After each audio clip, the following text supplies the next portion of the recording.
इस वीडियो में हम देखेंगे डेडलॉक डिटेक्शन। ये जो है एग्ज़ाम में 3 बार पूछा जा चुका है। एक बार जो है पूरा डेडलॉक डिटेक्शन के नाम से ही, और दूसरी बार जो है उसके जो डिटेक्शन की मेथड है उससे पूछा जा चुका है, जो है रिसोर्स एलोकेशन ग्राफ। ये जो है 2 बार पूछा जा चुका है। तो देखते हैं डेडलॉक डिटेक्शन। डेडलॉक डिटेक्शन ही देखेंगे इसमें। ओके, तो डेडलॉक डिटेक्शन की जो है 2 मेथड है हमारे पास। पहला एक रिसोर्स एलोकेशन ग्राफ, ठीक है, RAG, रिसोर्स एलोकेशन ग्राफ। ये जो है सिंगल रिसोर्सेज के लिए यूज़ होता है, ठीक है, सिंगल रिसोर्स के लिए ये जो है ये यूज़ होगा। और दूसरा जो है वो है बैंकर एल्गोरिदम।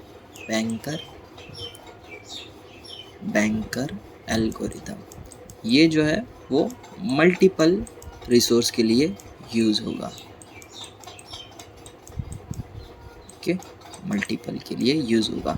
ये जो बैंकर एल्गोरिदम है वो जो है डेडलॉक डिटेक्शन में तो यूज़ होता ही है, और साथों साथ ये जो है डेडलॉक अवॉइडेंस में भी यूज़ होता है, ठीक है, अवॉइडेंस, ठीक है। ये बैंकर एल्गोरिदम जो है वो डिटेक्शन में तो यूज़ होता ही है, साथों साथ ये जो है अवॉइडेंस में भी यूज़ होता है। तो देखते हैं एक एक करके। ये जो पहला वाला है ना, रिसोर्स एलोकेशन ग्राफ, तो इसके अंदर आपको क्या करना होगा, एक प्रोसेस देखनी होगी और यहाँ पे उसके कुछ रिसोर्स रहेगी, ठीक है। मान लेते कि ये रिसोर्स जो है इस प्रोसेस को असाइन है और ये रिसोर्स जो है इस प्रोसेस को असाइन है, ठीक है।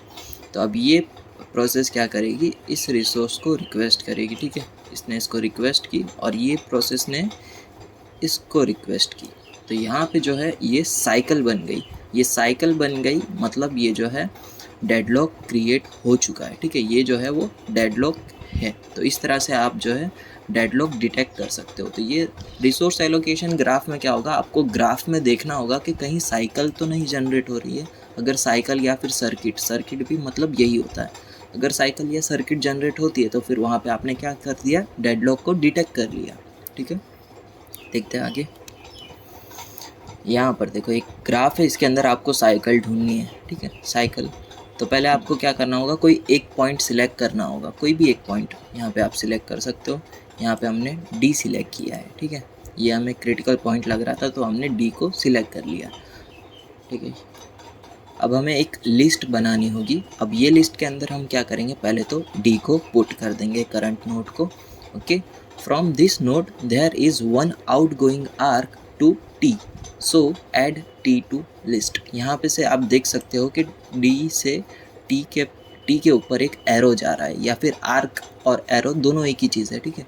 यहाँ पर भी S पर भी जा रहा है, पर यहाँ पर S पे जाके ये जो है यहीं पे ख़त्म हो जा रहा है, ठीक है। इसके आगे कोई भी ऐसा नहीं है कि फिर यहाँ पे S जो है फिर वो C को असाइन हो, ऐसा नहीं है, ठीक है। तो यहाँ पे हमें S को नहीं लेना है, क्योंकि यहाँ पे हमने T को लिया। अब T जो है वो आगे वाले को पॉइंट कर रहा है, इसके लिए हमें T लेना होगा, ठीक है। अब T को क्या करो, आप लिस्ट के अंदर लिख दो, ठीक है, DT। अब आप क्या करो, रीचेबिलिटी अप्लाई करो। रीचेबिलिटी यानी क्या, अब T जो है किसे पॉइंट कर रहा है फिर उसे लिखते जाओ। अब ये T जो है E को पॉइंट कर रहा है तो आप E लिखो, ठीक है, E लिखा। फिर E जो है वो V को पॉइंट कर रहा है तो V लिखो।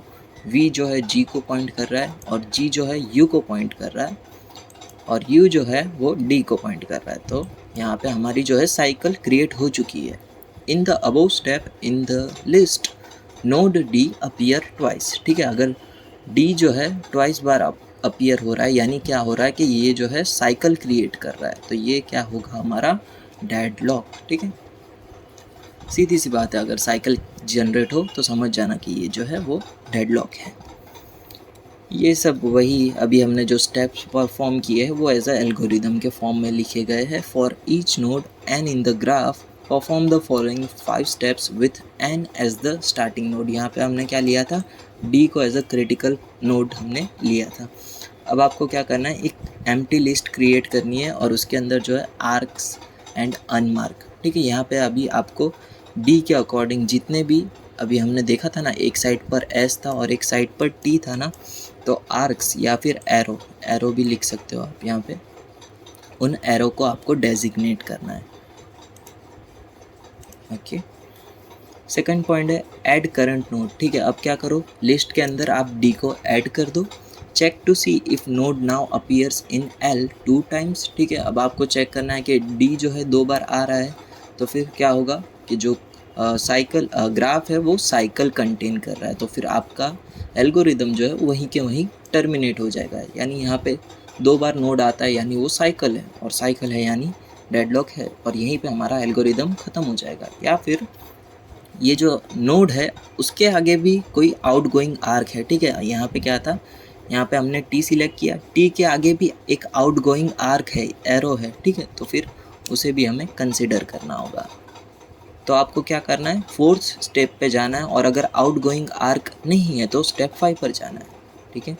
अब क्या करो, यही जो है आगे वाले पॉइंटर को आप इस तरह से चेक करते जाओ, then follow it to the new current node and go to step 4। फिर वापस आप T से क्या करोगे, E पर जाओगे, T से आप E पर गए। अब वापस आप लिस्ट में चेक करो कि वो जो है 2 बार आया है या नहीं। यहाँ पे लिखा है ना गो टू स्टेप 4, E के ऊपर आने के बाद आपको स्टेप 2 पर जाना है, ठीक है। यहाँ पर आपको चेक करना है क्या वो 2 बार आया है। अगर 2 बार आया होगा तो फिर वो जो है साइकिल क्रिएट करता होगा, अगर साइकिल नहीं क्रिएट करता होगा यानी वो जो है 3rd स्टेप पे चला जाएगा। तो इसी तरह से ये जो है पूरा लूप चलता रहेगा। If this is a initial node यानी क्या, स्टार्टिंग नोड है, इसी से स्टार्टिंग हो रही है, तो उसे हम कहेंगे initial node. Graph does not contain any cycle, ठीक है। और ये क्या है, कोई भी साइकिल कंटेन नहीं करेगा तो फिर हमारा एल्गोरिदम जो है वहीं टर्मिनेट हो जाएगा, otherwise dead and. Dead and यानी क्या, यहाँ पर ये जो है गोल है, ठीक है, ये गोल है, और यहाँ पे एक और प्रोसेस है, और यहाँ पे उसका एक रिसोर्स है, ठीक है। तो ये जो है यहाँ पे जो पूरा हमारा ग्राफ जो है ख़त्म हो जाता है, तो ये क्या होगा, हमारा डेड एंड। तो आप क्या करो, उसे रिमूव कर दो और प्रीवियस नोड पे चले जाओ, और उस करंट नोड को make that one current node, और फिर आप सेकेंड स्टेप पर चले जाओ। तो ये था कुछ हमारा रिसोर्स एलोकेशन ग्राफ के स्टेप्स, ठीक है। नेक्स्ट है हमारा डेडलॉक बैंकर। ये जो है मल्टीपल रिसोर्सेज के लिए यूज़ होगा, और जो हमने अभी पीछे देखा उसके अंदर हमने अभी तक सिंगल रिसोर्सेज के लिए सभी चीज़ें की थी। अब देखते हैं बैंकर एल्गोरिदम। बैंकर एल्गोरिदम में क्या होगा कि एक बैंकर, ठीक है, यहाँ पे मल्टीपल प्रोसेस होगी आपके पास, P1 P2 P3, ठीक है। और इसके अंदर आपके कुछ ना कुछ रिसोर्स जो है एलोकेटेड तो हो गए ना पहले से ही। एलोकेटेड यानी क्या, यानी जो भी वो होल्ड कर रहा है, या फिर उसे असाइन है, या फिर उसे एलोकेटेड है, तो ये सब होगा। ये तीनों का मतलब क्या होता है, एक ही होता है। एलोकेटेड, असाइन, होल्ड, तीनों एक ही चीज़ है। और यहाँ पे मान लेते हैं एक A नाम का रिसोर्स है, एक B नाम का रिसोर्स है, और एक C नाम का रिसोर्स है। ये रिसोर्स कुछ भी हो सकता है। A यानी मान लेते हैं कि CPU है, B यानी मेमोरी है, C यानी रजिस्टर, नहीं, C यानी CPU ले लेते। अच्छा, CPU उसे कह दिया ना पहले वाले, ठीक है। A जो है हमारा CPU है, B जो है वो क्या था अभी, मेमोरी है, और C जो है वो प्रिंटर है, ठीक है। तो ये हमारा इतने रिसोर्सेज हो गए, और इनका पहले हमें टोटल दिया होगा, टोटल, ठीक है। ये टोटल लिख देते हैं। मान लेते हैं कि A जो है वो हमें 10 दिया गया है, B जो है हमें वो भी 10 दिया गया है, C जो है वो भी 10 दिए गए हैं, ठीक है। और P1 को जो है एलोकेटेड है वो है 3, और B मान लेते हैं 2, और C जो है वो 1 एलोकेटेड है। तो यहाँ पे क्या है, इसके कुछ इंस्टेंस जो है वो प्रोसेस 1 को असाइन है। इंस्टेंट यानी क्या, आप मान लो कि यहाँ पे ये रिसोर्स जो है हमारे पास 10 मिनट के लिए है, और प्रोसेस 1 को जो है वो 3 मिनट के लिए एलोकेटेड किया जाता है, ठीक है। और यहाँ पे आएगा रिक्वेस्टेड, या फिर आप कह सकते हो मैक्सिमम नीड, यानी वो रिक्वेस्ट करता है ना, या फिर उसे आप कह सकते हो मैक्सिमम नीड। तो यहाँ पे एक ही लिख देते हैं, ये B और ये C। मान लो कि उसे 5 मिनट के लिए चाहिए A रिसोर्स, B रिसोर्स जो है 4 मिनट के लिए, और C रिसोर्स जो है 3 मिनट के लिए चाहिए। ओके, तो इसकी ये मैक्सिमम नीड्स है या फिर रिक्वेस्टेड है। और अब आपको क्या करना होगा, बस आपको इतनी चीज़ें दी गई होगी, और अब आपको अवेलेबल फाइंड करना होगा। अवेलेबल से क्या होगा कि आप जो है रिसोर्स जो है हर एक प्रोसेस को असाइन कर पाओगे। तो अवेलेबल कैसे फाइंड करना है? अवेलेबल आपको क्वेश्चन में दिया होगा या फिर आपको ये एलोकेटेड जो भी प्रोसेस है उनके रिसोर्स का आपको टोटल करना होगा। यहाँ पे मान लेते हैं कि इसका टोटल जो है 7 होता होगा और इसका भी 7 होता होगा और इसका भी 7 होता होगा। तो यहाँ पे अब क्या करना होगा, आपको टोटल में से ये टोटल एलोकेटेड को माइनस करना है। तो अब कितना आएगा, यहाँ पे लिख देते हैं अवेलेबल, यहाँ ए के लिए और यहाँ बी के लिए और यहाँ पर सी के लिए। तो 10 - 7 3, 10 - 7 3, नहीं 1 मिनट 8 कर देते हैं।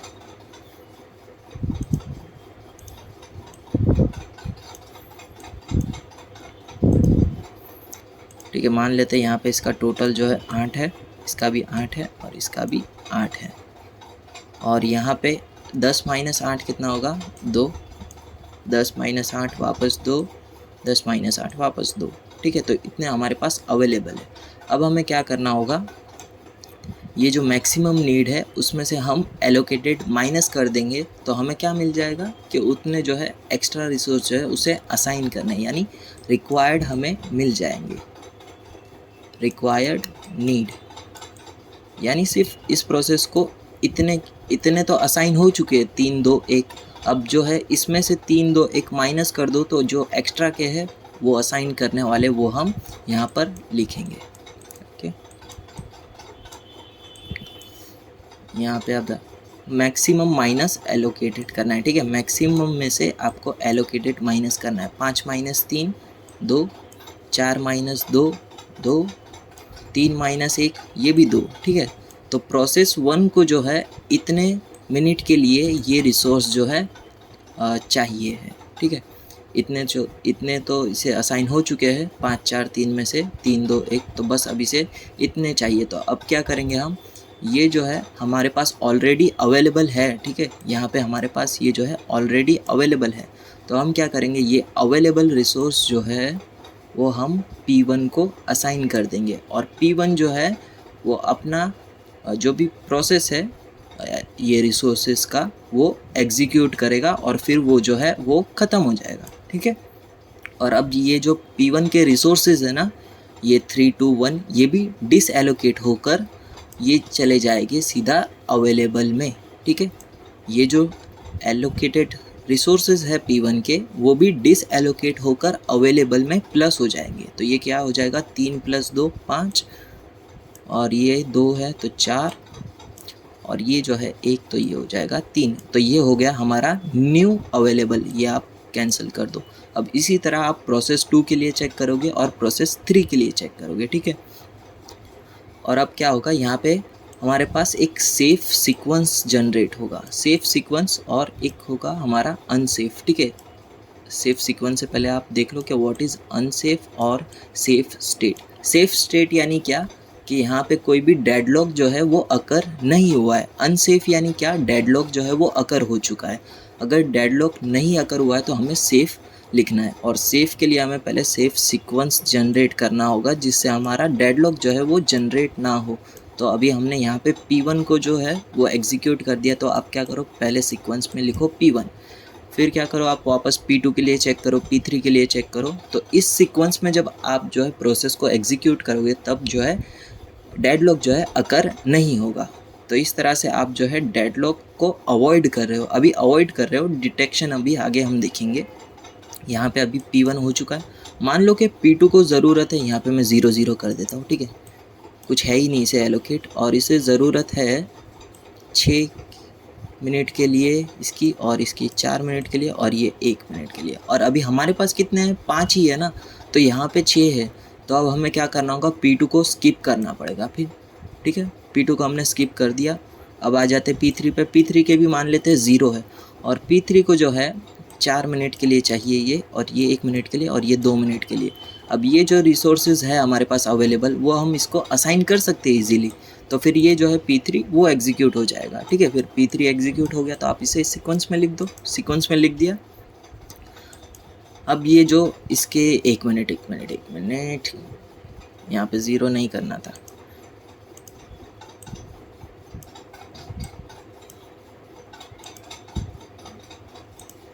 यहाँ पे मान लेते हैं इसके पास 1 है और ये 0 है और ये 0 है। तो यहाँ पे इसके रिक्वायर्ड कितने हो गए, यहाँ पे इसे ज़रूरत थी 4, 2 और 1 की। ओके, 4 माइनस 1 कितना हो जाएगा यहाँ पे 3, 2 माइनस 0 2 और 1 माइनस 0 1। तो इसे इतने रिसोर्सेज की ज़रूरत है। क्या हमारे पास अवेलेबल में इतने रिसोर्सेज है?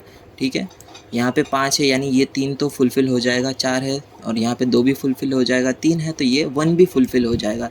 तो अब ये जो है P3 वो हमारा एग्जीक्यूट हो जाएगा। तो फिर हम लिख देंगे P3 और ये जो P3 के एलोकेटेड रिसोर्सेज है वो हमारे इसके अंदर ऐड हो जाएंगे। ठीक है, तो ये 5 + 1 6, ये कितना है 4 और ये कितना है 3। ठीक है, अब क्या हो गया, अब बारी है P2 की। ठीक है, P2 को हम वापस एग्जीक्यूट करने के लिए लेंगे। अब P2 के पास कितने हैं 6 4 1 और यही भी इधर भी वही आएगा 6 4 1। क्या 6 4 1 इसके लिए फुलफ़िल है? 6 4 3 है हमारे पास, मतलब ये जो है P2 को अब एग्जीक्यूट करने के लिए काबिल है। तो अब जो है P2 भी एग्जीक्यूट हो जाएगा। तो ये हो गया हमारा सेफ सीक्वेंस। सेफ सीक्वेंस यानी क्या, इस सीक्वेंस में आप जब प्रोसेस को एग्जीक्यूट करोगे तब जो है आपका डेडलॉक जो है वो अवॉइड हो जाएगा, यानी डेडलॉक से आप बच पाओगे।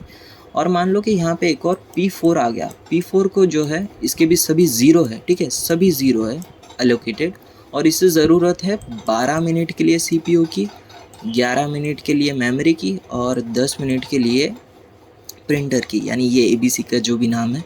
तो यहाँ पे देखो इसके लिए कितनी ज़रूरत है 12 मिनट के लिए, पर यहाँ पे हमारे पास जो है 12 मिनट के लिए कुछ भी नहीं है। ये हमारा अभी भी 643 ही है अवेलेबल और यहाँ पे जो है इसे ज़रूरत है 12 की। तो यहाँ पे जो है ये है वो अनसेफ में चला जाएगा हमारा P4। P4 की वजह से जो पूरा स्टेट है ये पूरा अनसेफ स्टेट में चला जाएगा और ये जो है पूरा डेडलॉक लग जाएगा। ठीक है, ये पूरा डेडलॉक लग जाएगा। तो यहाँ पे डेडलॉक लग गया यानी आपने जो है डेडलॉक को डिटेक्ट कर लिया। तो इस तरह से आप जो है बैंकर की मदद से डेडलॉक डिटेक्ट कर सकते हो। ओके, तो यहाँ पे एक मिनट ये भी देख लेते हैं क्या है पीपीटी में, नहीं तो यही एग्जाम्पल आप एग्ज़ाम में लिख सकते हो।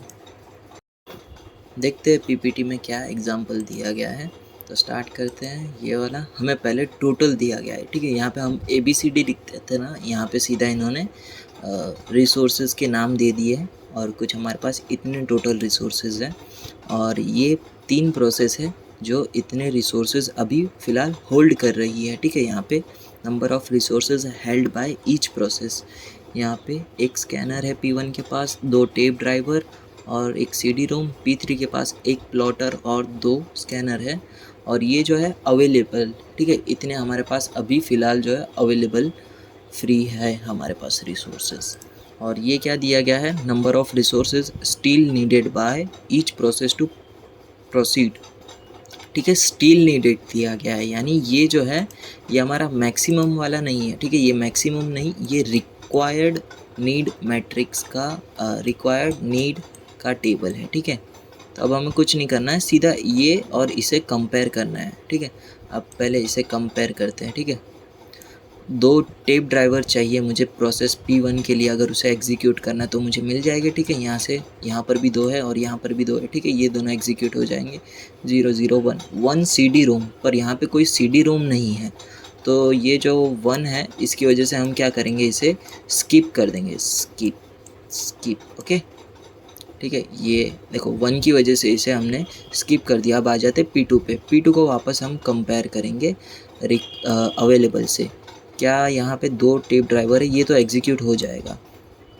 1 स्कैनर, यहाँ पे 0 स्कैनर है और यहाँ पे 1 CD-ROM है पर यहाँ पे 0 CD-ROM है। तो ये भी जो है इन दोनों की वजह से हमें पहले स्किप करना पड़ेगा, फिर हम नेक्स्ट वाले के लिए चेक करेंगे। ओके,